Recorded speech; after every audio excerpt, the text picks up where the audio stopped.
Okay, how we doing, folks? Rich Van Tassel back with you, finishing up our game picks for now week 3 of the NFL season, and of course recording audio for Get Live Radio. Our next game up, the Seattle Seahawks at 1-1 are traveling to Nashville to play the Titans, who are 1-1. Seattle is 0-1 on the road. The Tennessee Titans are 0-1 at home. Injuries first for the visiting Seattle Seahawks. Jimmy Graham, tight end, DJ Alexander, linebacker, are questionable. For the Tennessee Titans, Corey Davis, wide receiver, is out. Aaron Wallace, linebacker, is an IR out. And DeMarco Murray, the running back, is questionable. This was a game last year that Tennessee would lose, and I'm expecting them to find a way to win it this year. Even if DeMarco Murray can't go, which I expect he will, they've got to find a way to show that maturity and take the next step. Seattle's offense is reeling, and their offensive line has not been figured out, and they better get it corrected fast, or this season could become very interesting for them all the way around, especially with an emergence of a team like the Los Angeles Rams. Tennessee, Delaney Walker is playing well. He's on pace to go over 1,000 yards for a tight end, which is very good. So we'll see if any of the receivers, however, can pick it up for the Tennessee Titans. That's where I worry about this team the most, is in their passing game. Marcus Mariota coming along and being able to go downfield with the ball. That's certainly something to keep an eye on. It's not going to come easy for them in this game against the tough Seattle Seahawks secondary. I think that they have to try it, though. They have to give an effort for it, and then let everything else come. Their defense has also got to be strong, stop the run. If Seattle wants to have any hope, it's going to rely on Russell Wilson making plays in this game. So we'll see if he can make enough, Russell Wilson, that is, to keep the Seattle Seahawks competitive. I see Tennessee. I got a lot riding on them this year. I have them going all the way to the AFC Championship game. I see them finally finding a way to get these wins early in the year against good teams. I'm liking 20-17 in what should be a very good game.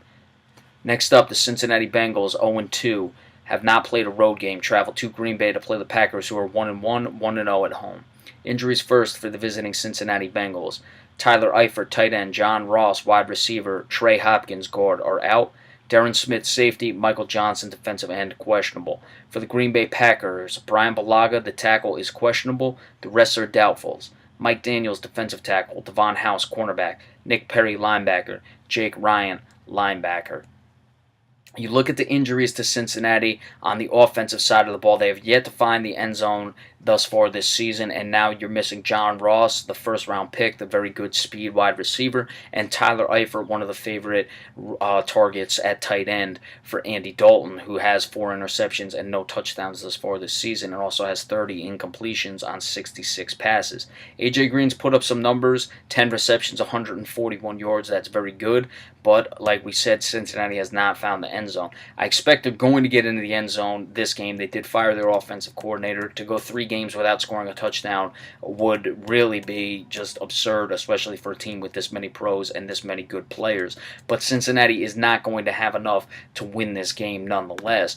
Your defense is going to be stretched by Aaron Rodgers. The defense has not been terrible at times this year, but now you're going up against Aaron Rodgers at home, and he's been good, don't get me wrong, but he's certainly not been as sharp as he is always towards the end of the season, especially now that it's early on in the season. So I expect him to start to find his groove in a game like this, and I expect that while Cincinnati will find the end zone, they won't find it very much. I like the score to be 28-14, Green Bay Packers getting the victory in this one.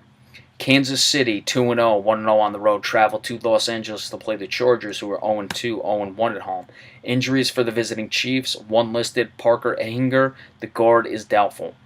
For the Chargers, Mike Williams, a wide receiver, and Jason Verrett, the cornerback, are out. Just saw that Jason Verrett is done for the season. The rest are questionables. Hayes Pullard III, linebacker, Melvin Gordon, running back, Joe Barksdale, offensive tackle. Kansas City has looked very good these first 2 games, beating a good New England Patriots, defending champion New England Patriots team, and then a very game Philadelphia Eagles team last week. Travis Kelce has been very good. Of course, he's one of Alex Smith's favorite tight ends. Tyreek Hill is well receiving the ball. And, of course, you have Kareem Hunt, found money there in the running back position after losing Jamal Charles. Tyreek Hill, let's see if they want to open it up without Jason Verrett in this game continued to let Alex Smith throw the ball downfield. He's only had 14 incompletions on 63 passes this year. 619 yards. Hey, not over the top, out of control or high yardage, but still averaging over 300 yards per game. And I expect they're going to open it up more and allow Alex Smith to get more and more comfortable going downfield in this offense. I don't think the Chargers are going to put up much resistance at all, and this is going to be a game that's really going to help Kansas City continue their growth moving forward this season, especially since you're trying to get Alex Smith to go more downfield with the ball, and that's really one of the only question marks remaining. So this is going to be a good, easy victory for the Chiefs regardless, and a nice building game for them as far as developing Alex Smith and opening up the offense. I like 31-17 in favor of the Kansas City Chiefs. And then the Sunday night game, good game, I think, actually. The Oakland Raiders 2-0, 1-0 on the road, travel cross-country to play the Redskins, who are 1-1, 0-1 at home. Washington got a much-needed victory when they went cross-country last week against the Rams. Injuries for the visiting Raiders. One listed, Sean Smith, the cornerback, is questionable. For the Washington Redskins, all are questionable. Jordan Reed, tight end. Josh Norman, quarterback. Monte Nicholson, safety. Mason Foster, linebacker. Rob Kelly, the running back. Rob Kelly had a better game last week. He's gotten himself over 100 yards for the season in 2 games. He's got to continue with that. And really the big key for the Washington Redskins is Kirk Cousins. Didn't have any interceptions, didn't turn the ball over last week, kept his incompletions down relatively compared to what he usually does. You know, he's a high incompletion and sometimes high interception guy, and he can fumble. He's going to have a pass rush with Khalil Mack, with Bruce Irvin, and of course Mario Edwards is emerging, and I expect Oakland to force Kirk Cousins into some mistakes in this game, which could be the difference. I never really liked that west to east travel. However, the late game, I don't think it's going to affect the Oakland Raiders much. They'd be used to playing at 5 p.m. on the West Coast if this was an 8 o'clock start out there. So they would usually play at 1. That's not going to be bad for them. It's just like playing a late game out west, even though you don't ever really do that. So I don't think it's going to be much of a problem at all. They're going to figure it out, and it should be pretty easy. Look for Kirk Cousins to have some mistakes in this game with that pass rush, and Mario Edwards to continue to develop and really come on, considering he has Khalil Mack and Bruce Irvin, who are drawing a lot of the attention.